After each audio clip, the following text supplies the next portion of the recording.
Times news channel देखे आप सभी दर्शकों का बहुत बहुत स्वागत है। मैं हूं रमनदीप कौर। इस वक्त की बड़ी खबर आ रही है प्रयागराज से। क्या है पूरा मामला, देखने के लिए बने रहिए हमारे साथ। नगरी प्रयागराज, जहां राजधानी लखनऊ में लिबाना होटल में अग्निकांड में 4 लोग की मौत हो गई थी, जिसके बाद सीएम योगी ने गंभीरता रुख अपनाया और होटलों के, अस्पतालों और बहुमंजिला इमारतों व अन्य बाज़ारों की जांच के निर्देश जिलाधिकारी से निरीक्षण कराने के दिए थे, जिसके बाद जिलाधिकारी के निर्देश पर सीएफओ प्रयागराज लगातार होटलों के निरीक्षण किए। तो अब ऐसे में सकरी गलियों में संचालित हो रहे कॉम्प्लेक्स पर भी नज़र है। ऐसे में अग्निशमन विभाग अब शाहगंज और लक्ष्मण मार्केट में भी जांच करेगा और सख्त कार्रवाई होगी। ऐसे में शाहगंज मार्केट के आरके कॉम्प्लेक्स में 2 बार आग लग चुकी है, तो मैक मार्केट में भी आग लग चुकी। ऐसे में कड़ी मशक्कत के बाद अग्निशमन विभाग ने यहां आग बुझाई थी। ऐसे में अब यहां भी जांच होगी और यहां भी कार्रवाई होगी। क्या कहना है सीएफओ राजीव कुमार पांडे का, आइए सुनाते हैं। बहुत सारी सुविधाएं हो जाती हैं, या ऐसे लोगों के खिलाफ क्या कर रहे हैं? ऐसे लोगों के खिलाफ भी हम चिन्हित कर रहे हैं और हमारी जांच की कार्रवाई चल रही है। और वहाँ हमें संज्ञान में है कि वहाँ पर बहुत अवैध बिल्डिंगों में जो है गेस्ट हाउस संचालित हैं, जिनका न पीडीए से मानचित्र पास है, अवैध रूप से संचालित है, न कोई अग्निशमन व्यवस्था है। उनके खिलाफ भी हम लोग कार्रवाई के लिए वरिष्ठ अधिकारियों को सूचित करेंगे। शाहगंज की बिल्डिंग में भी जांच के बाद हम लोग वहाँ भी कार्रवाई करेंगे। वहाँ 2-3 बार हम जांच कर चुके हैं और लोगों को प्रशिक्षण भी दिए हैं अग्नि सुरक्षा के संबंध में। वहाँ आग भी लग चुकी है और उनको हमेशा जागरूक किया जा रहा है। बिल्डिंगों के संबंध में हम लोग कार्रवाई करेंगे आगे चलकर। नगरी प्रयागराज, जहां जेईई एडवांस का 11 सितंबर को परिणाम घोषित हुआ, तो प्रयागराज के राहुल ने फिर एक बार इतिहास रचा और प्रयागराज का नाम रोशन किया है। राहुल ने जेईई एडवांस में 1475वां रैंक हासिल किया है। राहुल इससे पहले जिले में भी टॉप कर चुके हैं और इसके साथ ही जहां फिटजी कोचिंग ने आज प्रेस कॉन्फ्रेंस करते हुए राहुल की इस मुकाम हासिल करने पर उनको सम्मानित किया है। साथ ही अन्य छात्रों को यहां पर अच्छे मुकाम हासिल करने के लिए सम्मानित किया गया। बता दें, राहुल के पेरेंट्स नहीं हैं, वह अपने मामा मामी के साथ रहकर पढ़ाई की है और ये मुकाम हासिल किया। ऐसे में क्या कुछ कहना है फिटजी के संचालक का और राहुल का, आइए सुनाते हैं। ये जेईई एडवांस 2022 का रिजल्ट परसों आया था 11 तारीख को। तो ये उसी के फिटजी इलाहाबाद का रिजल्ट उसमें अनाउंस करने के लिए प्रेस कॉन्फ्रेंस बुलाई गई थी। हमारे स्टूडेंट राहुल सिंह ने, जिसने मेंस में भी टॉप किया था, उसने एडवांस में भी सिटी में बल्कि 22 की जनपद में टॉप किया है। तो उसी का सेलिब्रेशन है और रिज़ल्ट बहुत अच्छा रहा है। करीब 45 बच्चे हमारे बैठे थे एग्ज़ाम में, जिसमें से 23 बच्चे की रैंक बहुत आई है, जो इलाहाबाद में सबसे ज़्यादा है और हाईएस्ट रैंक पूरे जनपद में पिछले कई साल से हमारी आ रही है। तो इस बार भी वो ट्रेंड कंटिन्यू रहा है। राहुल सिंह एक किसान का बेटा है। इसकी मदर बहुत पहले डेथ हो गई थी, अपने मामा के साथ रह करके पढ़ता है। तो हमारे गाइडेंस से और अपनी मेहनत से उसने एक मुकाम हासिल किया है, तो हम लोग बड़ा गर्व है इसके ऊपर। पिछली बार जेईई मेंस में डिस्ट्रिक्ट टॉप किया था, 1068 रैंक थी। इस बार भी एडवांस में 1475 रैंक है, तो काफ़ी अच्छा लग रहा है। और इसका क्रेडिट मैं अपने पेरेंट्स और फिटजी के टीचर्स को देना चाहूँगा, क्योंकि उन्होंने बहुत हेल्प की कोविड के टाइम में। प्रयागराज के करछना थाना क्षेत्र के हनुमानपुरी मोरी के पास जहां एक अनियंत्रित कार ने बच्ची को रौंदा, तो खबर पर पहुंचे पत्रकार अमित मिश्रा के साथ हुई हाथापाई। बता दें, जहां करछना थाना क्षेत्र के हनुमानपुरी के पास हुई एक्सीडेंट की खबर कवर करने जहां पत्रकार अमित मिश्रा पहुंचे थे, जहां उनके साथ मारपीट की गई। कार सवार लोगों ने अपना जुर्म छुपाने के लिए पत्रकार का मोबाइल छीना और उसके साथ मारपीट की और किसी तरह से पत्रकार वहां से अपनी जान बचाकर भागा, जिससे अब पत्रकारों में तो आक्रोश है ही है, मगर सबसे बड़ी बात कि वहां लगे सीसीटीवी में घटना पूरी कैद हो गई कि पत्रकार से किस तरह से कार सवार लोग ने मारपीट की और उसका मोबाइल छीनने की कोशिश की। ऐसे में पत्रकार किसी तरह से अपनी जान बचाकर वहां से भागा। ऐसे में अब इन पर किस तरह की कार्रवाई होगी, ये देखने वाली बात होगी। पत्रकारों में दिखा आक्रोश। नगरी प्रयागराज इन दिनों बच्चा चोरी की अफवाह जोरी पर है और ऐसे में कई बार निर्दोषों की पिटाई हो जाती है। लगातार प्रशासन लोगों को जागरूक करने में जहां जुटा है, तो समाज सेवी संगठन भी अब सामने आए हैं और लोगों को जागरूक कर रहे हैं कि अगर किसी तरह की समस्या है तो पहले पुलिस को सूचित करें। ऐसे में कई बार घटनाओं को लेकर अफवाहों की बाजार गर्म है और लोग तरह तरह बिना जांचे परखे चीज़ फॉरवर्ड और वायरल करते हैं। ऐसे में अब क्या कुछ कहना है इस पूरे मामले पर समाज सेवी, पत्रकार व पुलिस का के अफवाहों पर ध्यान न दें। आइए सुनाते हैं आपको। वर्तमान में प्रयागराज सहित उत्तर प्रदेश के कई जिलों में जिस तरह बच्चा चोरी की अफवाहें फैल रही हैं, उससे लगातार आपसी सौहार्द तो बिगड़ ही रहा है, साथ ही साथ व्यवस्था बनाए रखने में भी पुलिस प्रशासन को बहुत ही दिक्कतों का सामना करना पड़ रहा है। और इसी संबंध में यूपी डीजीपी ने सारे जिलों के एसएसपीज को सख्त निर्देश दिया हुआ है कि इस तरह की अफवाह फैलाते हुए अगर किसी को पाया जाता है तो उसके विरुद्ध सख्त से सख्त कार्रवाई की जाएगी। हमारा एनजीओ कुटुंब वेलफेयर सोसाइटी, जो कि लगातार मानव सेवा और प्रकृति संरक्षण के क्षेत्र में काम करता है, हम भी लगातार लोगों के संपर्क में हैं और उन्हें जागरूक करने की कोशिश कर रहे हैं कि किसी भी तरह की अफवाह में ना आए। सोशल मीडिया पे बिना पूर्ण जानकारी के किसी भी तरह की अफवाह को आगे फॉरवर्ड ना करते जाएं। और उसके बावजूद ऐसा नहीं है कि अपराध नहीं होते। अगर किसी भी प्रकार के अपराध की जानकारी होती है तो तत्काल पुलिस को इसके बारे में सूचना जरूर दें, अपने निकट पुलिस स्टेशन पर इसकी सूचना दें, क्योंकि सारे पुलिस थानों में ये सर्कुलेट किया गया है ये कि आप जहां भी बच्चा चोरी से संबंधित कोई घटनाएं पिछले 5 सालों में हुई है, वहां लगातार पेट्रोलिंग होगी और वहां की पीस कमेटी हो या लोकल एनजीओज हो या वहां के ग्राम प्रधान हो, उनके साथ बैठकें करके इस समस्या का समाधान निकालने की कोशिश की जा रही है। जूही जायसवाल, कुटुंब वेलफेयर सोसाइटी। अफवाहों का बाजार तो हर जगह के गर्म रहता है। अफवाहों के बाजार में कुछ लोग बिना मतलब लोगों को पीट दे रहे हैं, जबकि ऐसी घटना भी नहीं हो रही है। वहाँ पर उनका फ़र्ज़ बनता है कि सीधा प्रशासन को सूचित करें और प्रशासन उसकी जांच करे, उसके बाद प्रशासन के हवाले कर दे उनको। प्रशासन इसके लिए लोगों को जागरूक कर रहा है। प्रशासन लगातार जागरूक कर रहा है, अपनी बातें सोशल मीडिया के माध्यम से और अखबारों के माध्यम से, समाचार पत्रों के माध्यम से लोगों तक पहुँचा रहा है प्रशासन। परिचय बता। अनुपम शुक्ला, पत्रकार। और सबसे पहले प्रदेश के विभिन्न जनपदों में जो एक अफवाह फैलाई जा रही है, उसको दृष्टिगत रखते हुए आप लोगों के माध्यम से सभी को अवगत कराना चाहूँगा कि वर्बली या किसी सोशल मीडिया प्लेटफॉर्म से इस तरह के अफवाह को न फैलाएं कोई भी व्यक्ति, इससे परहेज करें। जो भी इस तरह के अफवाह फैला रहा है उस पर सतर्क दृष्टि रखें। हमने एक नंबर भी जारी किया है यहाँ पे 94 54 40 52 64। इस पर भी इस तरह के अफवाह फैलाने वालों के बारे में सूचना दें, मैसेज करें, व्हाट्सएप करें, कॉल करें। हमारे ट्विटर हैंडल, प्रयागराज पुलिस के ट्विटर हैंडल पे भी इसकी सूचना दें। हम पूरी तरह से सतर्क हैं। आप लोगों के माध्यम से, सोशल मीडिया के माध्यम से लगातार लोगों को सेंसिटाइज़ किया जा रहा है, लोगों से अपील की जा रही है कि इस तरह की अफवाहों में न पड़ें। पुलिस पूरी सतर्कता के साथ इस चीज़ को हैंडल कर रही है और जो भी इस तरह की अफवाह फैलाएगा और कानून व्यवस्था की स्थिति उत्पन्न करने की कोशिश करेगा, उसके विरुद्ध सख्त विधिक कार्रवाई की जाएगी। अभी तक जो मामले आए इनमें कोई सत्यता नहीं? नहीं, कोई इस तरह की सत्यता अभी तक नहीं है। संगम नगरी प्रयागराज, जहां लावारिस बच्ची मिलने के बाद बीजेपी के मंडल उपाध्यक्ष भोला सिंह ने उसे नवजीवन हॉस्पिटल में एडमिट कराया था, जिसे हॉस्पिटल से चिल्ड्रन अस्पताल ट्रांसफर किया गया, मगर सुविधाएं न होने के कारण बच्ची ने कल दम तोड़ दिया। ऐसे में अब भाजपा के मंडल अध्यक्ष ने आरोप लगाते हुए सजा दिलाने की मांग की। क्या कुछ उन्होंने आरोप लगाया, आइए सुनाते हैं। मैं भोला सिंह, मंडल उपाध्यक्ष त्रिकुटी। 5 सुबह 6:30 बजे एक लावारिस बच्ची मुझे मिली जिसको चींटियाँ लगी थी। मैंने उसको आनन फानन में बच्ची को करके मैंने नवजीवन हॉस्पिटल में भर्ती कराया और एडमिट कराकर मैं थोड़ा नाश्ते के लिए चला गया। उसके बाद वहाँ से बच्ची डॉक्टर साहब किसको दे दिए, ये जानकारी जब मुझे मिली तो मैं गया तो डॉक्टर साहब से पूछा कौन है, तो डॉक्टर साहब कुछ टाल मटोल करने लगे। फिर मैंने तो फाफा मऊ थाना अध्यक्ष के पास गया, सूचित किया तो थाना अध्यक्ष ने बच्ची को बुलाया और बच्ची लाने के मैंने जीवन हॉस्पिटल एडमिट किया। तो डॉक्टर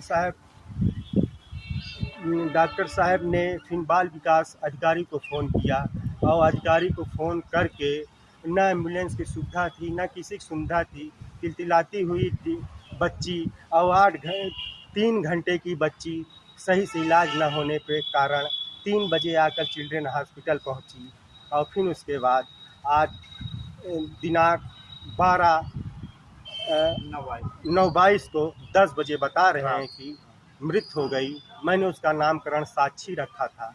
आप लोग हमारी हेल्प करिए, दोषियों को दंड दीजिए, दंड दिलाइए और जो दोषी हो उस पर कार्रवाई हो। रामनगरी प्रयागराज के करैली की सड़कों का नज़ारा है, जहां मस्तान मार्केट से लेकर पहलवान चौराहे तक सड़कों के बुरे हाल हैं और इस सड़क पर लोगों का चलना ही मुश्किल है। करीब 1.5 किलोमीटर से ज़्यादा की दूरी की ये सड़क पूरी तरह से क्षतिग्रस्त है और बड़े बड़े गड्ढे हैं और बरसात में ही तालाब बन जाती है। और क्षेत्र है मंत्री नंदी का, जहां विकास आज तक नहीं हो पाया है और इन सड़कों पर लोगों को आने जाने में परेशानी का सामना करना पड़ता है। हल्की सी बारिश के बाद सड़क तालाब में तब्दील हो जाती है और आप देख सकते हैं गड्ढों में बड़े बड़े किस तरह से पानी भरे हैं और लोगों को हाइड एंड सीक खेलते हुए यहाँ से जाना पड़ता है। आप देख सकते हैं नज़ारा करैली की सड़कों का है, जहाँ बस से बदतर हालात हैं। और विकास के दावों की अगर बात करी जाए तो 2 बार निर्देश सीएम योगी के देने और डिप्टी सीएम के देने के बाद भी यहाँ की सड़कों की आज तक हालात नहीं बदले हैं और लोगों को परेशानी का करना पड़ता है सामना। कि सत्ता और शासन पूरी तरीके से बेलगाम हो चुका है। जहाँ 2017 में उत्तर प्रदेश के मुख्यमंत्री बनते ही योगी आदित्यनाथ जी ने कहा था कि पूरे उत्तर प्रदेश को गड्ढा मुक्त कर देंगे। सच्चाई यह है कि आज गड्ढा मुक्त नहीं बल्कि गड्ढा युक्त शहर हो चुका है। आप चाहे वो मस्तान मार्केट से लेके पहलवान चौराहे तक देख लीजिए या पूरे शहर के इंटरनल एरिया में देख लीजिए, उस सड़कों को बार बार चमकाने का काम ये सरकार कर रही है। निश्चित तौर पर यहाँ के जो मंत्री हैं माननीय नंदी जी और मेयर अभिलाषा गुप्ता जी, कहीं ना कहीं वो फ़ोटो और फेसबुक की राजनीति कर रहे हैं। ज़मीनी हकीकत कुछ और है, सोशल मीडिया की हकीकत कुछ और है।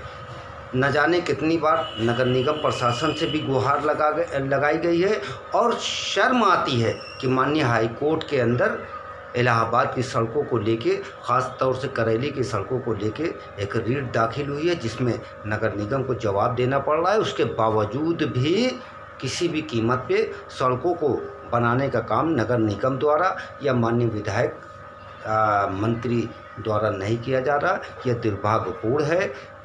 बयानबाजी अलग बात है, लेकिन ज़मीनी हकीकत एकदम सत्यता आपके सामने है। वो देख रहे हैं कि किस तरीके से पूरे शहर की इंटरनल गलियाँ, ख़ास तौर से करैली की मुख्य सड़कों का हाल ये है कि अगर कोई इंसान सड़क पर निकलता है तो वो इस बात का उसको भय होता है कि कहीं कोई दुर्घटना या घटना न हो पाए, लेकिन शासन और प्रशासन के कानून में जू नहीं रेंग रही है।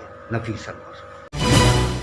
नगरी प्रयागराज में जहां लॉयंस क्लब इलाहाबाद द्वारा अनुपम जायसवाल की स्मृति में शकुंतला हॉस्पिटल में रक्तदान शिविर और निःशुल्क स्वास्थ्य शिविर का आयोजन किया गया। क्लब की अध्यक्ष उमा जायसवाल ने बताया कि आज के दिन भर्ती पेशेंट को विभिन्न प्रकार की छूट दी गई है। साथ ही यहां पर लोगों ने बढ़ चढ़कर रक्तदान किया है।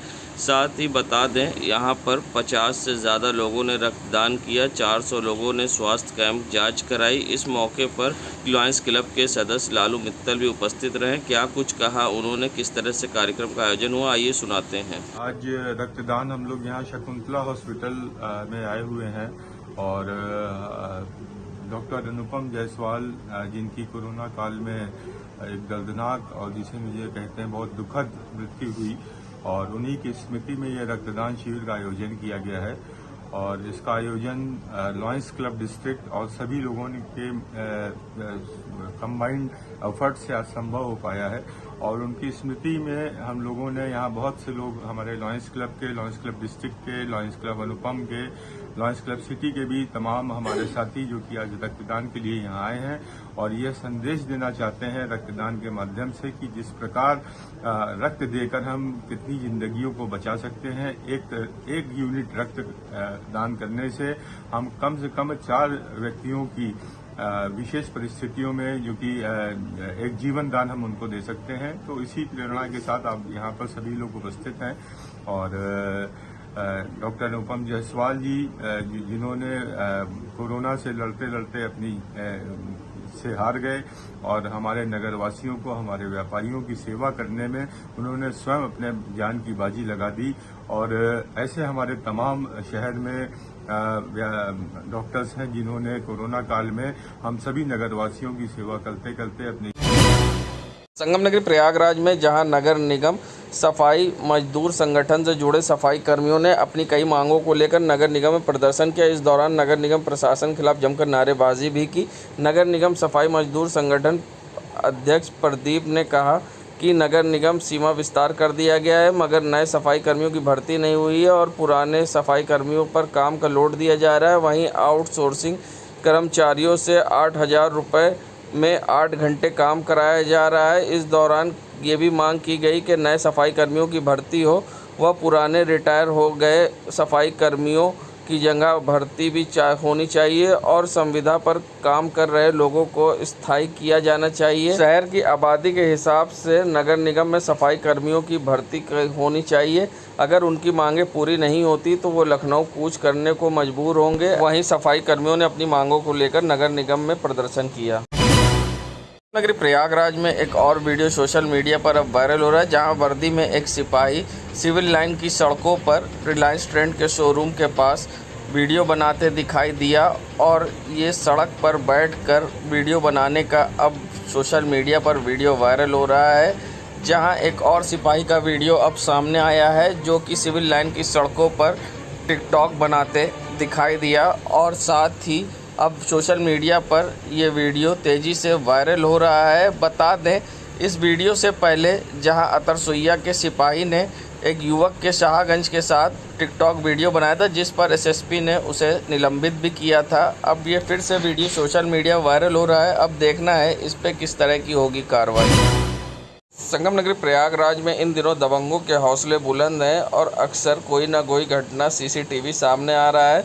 बता दें अपराधियों के हौसले इस कदर बुलंद हैं कि कर्नलगंज थाना क्षेत्र के अंतर्गत पुराना कटरा नूर मियाँ की गली में बदमाशों ने रीता केसरवानी के घर में 8-10 बदमाशों ने हमला बोल दिया और तोड़ फोड़ करके महिलाओं से छेड़खानी बदमाश कर पहले भी कर्नलगंज थाना क्षेत्र में कई मामले दर्ज हैं और ऐसे में फिर से एक घटना का सीसीटीवी सामने आया है जहां कुछ 8-10 लड़के यहां पर पहुंचे हैं और महिलाओं से बदतमीज़ी और घर में तोड़ फोड़ की है।